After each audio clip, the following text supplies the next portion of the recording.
अरे नहीं नहीं, आप इतनी ऊंची हस्ती हैं और हमारी मजाल जो हम आपको तंग करें। ग्रुप लीडर ने तंज करते हुए कहा, अगर तुम्हारी बकवास खत्म हो गई हो तो हम काम की बात करें। फाहद ने जब से कहा, अरे देखो तो हमारे ड्रीम बॉय को गुस्सा आ रहा है। ग्रुप के लीडर ने अपने साथियों से कहा, असल में फाहद पूरी यूनी में ड्रीम बॉय के नाम से मशहूर था।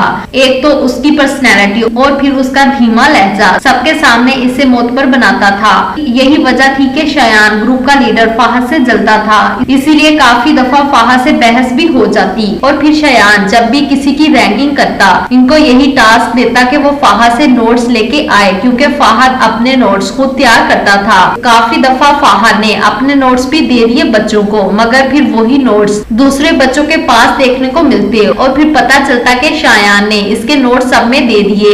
इसी तरह शयान अपने दिल की भड़ास निकाल लेता और अब फाहद किसी को भी अपने नोट्स नहीं देता, लेकिन यहाँ हूर थी इसलिए फाहद को खुद ही आना पड़ा।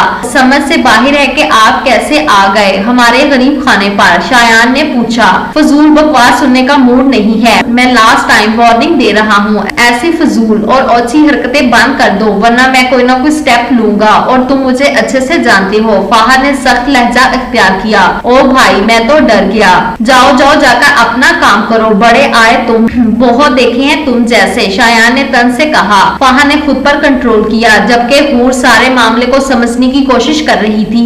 चलो हूर मैं तुम्हें क्लास तक छोड़ दूं, फाहद ने हूर को मुखातिब किया। जी। हूर होश में आई। फाहद और हूर जाने लगे थे कि शयान सामने आ गया। ओ हीरो तुम जाओ, तुमसे क्या लेना देना, पर इस लड़की को इधर ही छोड़ो। शयान ने हूर का हाथ पकड़ लिया। फाहद ने जब देखा शयान ने हूर का हाथ पकड़ा, ये देखते ही फाहद खुद पर काबू ना पा सका और हूर का सांस तो ऊपर का ऊपर और नीचे का नीचे रह गया। यू ब्रस्टेड, how dare you to touch her, गुस्से से बोलते हुए फाहद ने शयान के मुंह पर एक जोरदार मुक्का मारा। शयान के नाक से खून निकल आया, जबकि शयान के साथी शयान को मार खाता देखकर भाग गए। सबको इल्म था कि फाहद गुस्से का तेज है, मगर आज इसका अमली नमूना था। फाहद ने एक दो और जोर के मुक्के लगा दिए। देखते ही देखते वहाँ काफी बच्चे इकट्ठे हो गए। फाहद प्लीज चले यहाँ से, हमें कोई लड़ाई नहीं करनी, हूर ने डरते हुए फाहद से कहा। हूर का डरा हुआ चेहरा देखकर फाहद ने शयान को दूर फेंका। फाहद मैंने कहा ना आपसे, चले यहाँ से प्लीज। हूर ने फाहद का हाथ पकड़कर खींचा। फाहद का गुस्सा वहीं खत्म हो गया। अजीब सा एहसास पैदा हुआ, ना जाने क्यों वो एक अजनबी लड़की के लिए इतना पोजेसिव हो रहा था, जबकि शयान फाहद की आंखों में हूर के लिए जुनून देख चुका था और फाहद की कमजोरी से भी आगाह हो चुका था। हाल फाहद के कमरे से निकलते ही हूर ने तहज्जुद अदा की और फिर सहन में बैठ गई। अरे बेटा हूर इतनी जल्दी उठ गई? बी जान तहज्जुद पढ़कर उठी थी कि हूर को बाहर सहन में बैठे हुए देखा। जी बी जान, बस वो नींद नहीं आ रही थी तो सोचा बाहर बैठ जाऊं, दिल थोड़ा बहल जाएगा। हूर ने मुस्कुराकर बी जान को देखा। जवान जहान भी हो और ऐसी बातें, बेटा जिंदगी के हर पल को जीना सीखो। बी जान ने हूर के सर पर हाथ फेरा। जी बी जान, लेकिन जब जिंदगी का कोई मकसद नजर ना आए तो जिंदगी बस गुजारना होती है और आपसे बेहतर कौन जान सकता। हूर ने फीकी सी मुस्कुराहट से कहा। कितनी दफा कहा है ऐसी फजूल बातें ना किया करो, चलो उठो आओ मेरे रूम में, बी जान ने कहा और फिर हूर बी जान की पैरवी करते हुए उठ गई। माजी तुम ठीक हो? फाहद ने हूर से पूछा। हाँ मैं तो ठीक हूँ, लेकिन आप ठीक नहीं लग रहे मुझे। हूर ने फाहद को परेशान नजरों से देखा। नहीं तो I am all right. Fahad ने अपने मुंह पर हाथ फेरा। तो इतना गुस्सा दिखाने की क्या तुक बनती थी, अगर लग जाती तो मैं तो गई थी ना जेल में। हूर ने मुंह फैलाकर कहा। है भाई क्यों, तुमने क्यों जेल जाना? फाहद ने नासमझी से पूछा। अरे बात सीधी सी है, आप मेरी वजह से लड़े, अगर आपको कोई ज्यादा चोट लग जाती तो आप हॉस्पिटल चले जाते और फिर वहाँ पुलिस केस बन जाता और फिर पुलिस आ जाती, फिर वो पूछगछ करते, फिर मैं तो फंस गई थी ना। हूर ने सांस लिए बगैर फाहद को वजह बताई। हूर की बात पर फाहद हंस हंस का लूटपुट हो रहा था। हा हा हा, उफ क्या बात है यार, I am totally impressed. Fahad ने कह के लगाकर कहा। मैंने कुछ गलत कहा? हूर ने मासूम शक्ल बनाकर पूछा। नहीं नहीं, आप भला कुछ गलत बोल सकती हो ही नहीं सकता। फाहद ने हंसी पर काबू पाकर कहा। तो फिर आप हंस क्यों रहे? हूर ने पूछा। असल में मुझे हैरानी हो रही है, फाहद ने कहा। किस बात की? हूर ने पूछा। यही कि इतना ज्यादा तुम सोच कैसे लेती हो? फाहद एक बार फिर से हंसने लग गया।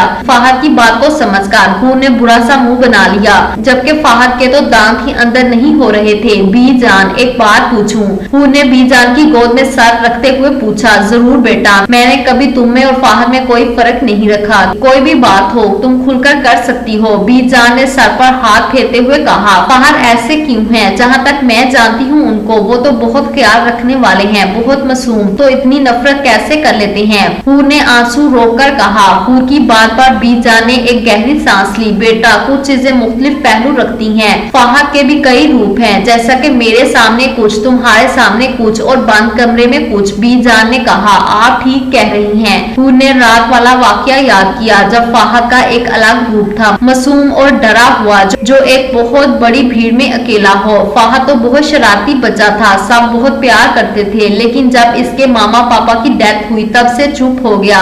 हंसी तो छिन गई थी। बहुत कुछ किया मैंने कि ये फिर से जिंदगी की जानिब आ जाए, मगर ऐसा नहीं हो सका। बीजान ने पुराना वक्त याद करते हुए कहा। फिर अचानक फाहद के चेहरे पर रौनक आ गई। बहुत खुश रहा करता था मैं, फाहद को देखकर खुश रहती थी। बस एक ही दुआ थी कि अब और गम न मिले मेरे बच्चे को, इसकी खुशियां हमेशा ऐसे ही रहे। बीजान ने मुस्कुराकर कहा। और फिर बीजान अभी कुछ कहती, फाहद की आवाज आ गई, बीजान आप जाग रही? फाहद ने कमरे में आते हुए पूछा और हूर को मुकम्मल तौर पर नजरअंदाज किया। हाँ, बस हूर आ गई थी तो नींद नहीं आई। बीजान ने फाहद के माथे पर बूसा दिया। ये मामूल था कि फाहद का रोज सुबह सवेरे नमाज अदा करने से पहले बीजान से बूसा लेकर जाना, जबकि फाहद को आता देखकर हूर ने फाहद के लिए जगह खाली कर दी थी। अब हूर को तपाने के लिए फाहद जानबूझकर बीजान की गोद में लेट गया। बीजान आप आराम किया करें, बीमार हो जाएंगी। फाहद ने बीजान के हाथ पर बूसा दिया। अब उम्र हो गई है, बीमार होना तो बनता भी है। बीजान ने मुस्कुराकर कहा, बीजान कुछ दिन के लिए मुझे इस्लामाबाद जाना है, आपसे इजाजत चाहिए थी, फाहद ने कहा।